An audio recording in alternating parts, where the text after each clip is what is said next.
And if you're producing green hydrogen, when you combust that, you're not emitting CO2. And that's why I think there's that interest that people want to use, they want to be part of this solution.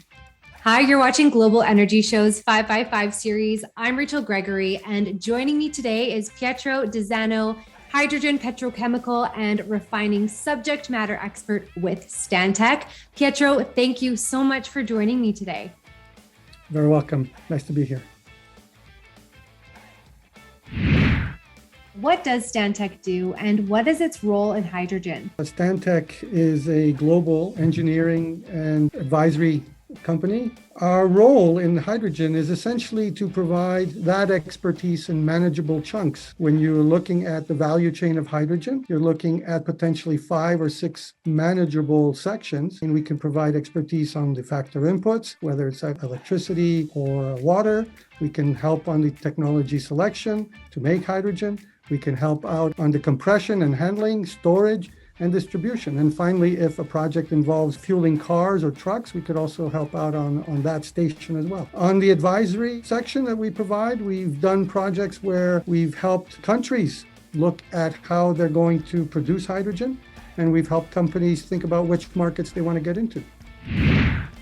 Why would you say hydrogen is getting such visibility these days? I think everybody's becoming quite aware of the effects of our lifestyles and the emissions of CO2. Governments have made promises to their people and also to the governments of other countries that we need to reduce the amount of CO2 that is emitted. And if you're producing green hydrogen, when you combust that or when you use that hydrogen, you're not emitting CO2. And that's why I think there's that interest that people want to use, they want to be part of this solution. Are there different types of hydrogen manufacturing processes? And if so, why are these important? That's a good question. And a lot of people think that hydrogen is just hydrogen, but you can make hydrogen many different ways. And I think they've been labeled gray, blue, and green just so the technology and the concepts become accessible to people. Gray hydrogen is when you're using natural gas. It's essentially the most common way of doing hydrogen right now. 95% of all the hydrogen in the world is produced through either gray processes using natural gas or coal, where the CO2 that is emitted through the process is not captured. So it's just emitted into the atmosphere. Blue hydrogen is taking the CO2 from that process and sequestering it in some way. In many ways, a lot of people would consider green hydrogen the best hydrogen because it's produced from electrolysis and not from a fossil fuel. And you're using water and electricity and you're not emitting any CO2 when you're making it. The differences are that gray hydrogen is very cheap to make. Blue hydrogen is a bit more expensive, but significantly cheaper than green hydrogen. Green hydrogen is the most expensive. So it's important we make those decisions. What is the best possible solution for a project, for a region, and for a government to promote?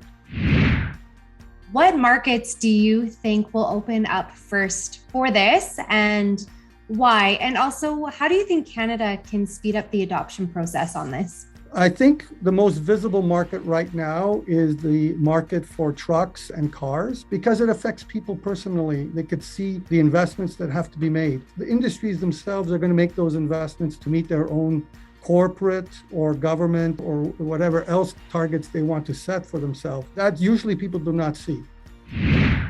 In your opinion, Pietro, what is hydrogen's role in the global energy transition, and how can it help Canada reach its 2050 climate targets? Society has to look at ways to adopt a better or different style of living. And if you look at the strategy that Canada is looking at to meet the CO2 targets, it does so through different parts of the economy. And it looks at ways to reduce fossil fuels. How can we do something without the use of fossil fuels? That's just the first thing we should do. And then we're looking at how do we improve the efficiency of what we already do. Third thing that everybody's looking at is electrification. Can we exchange oil for electricity, and can we produce that electricity cleanly? And then finally, hydrogen comes and cuts across all of these, and you can put hydrogen in many different ways in many different industries to meet all of those three things that I've mentioned before. So hydrogen's got a long way to go, and it could bring us a long way into meeting the targets. Thank you so much, Pietro. It was really great to hear your insight on the role hydrogen is playing in the energy transition,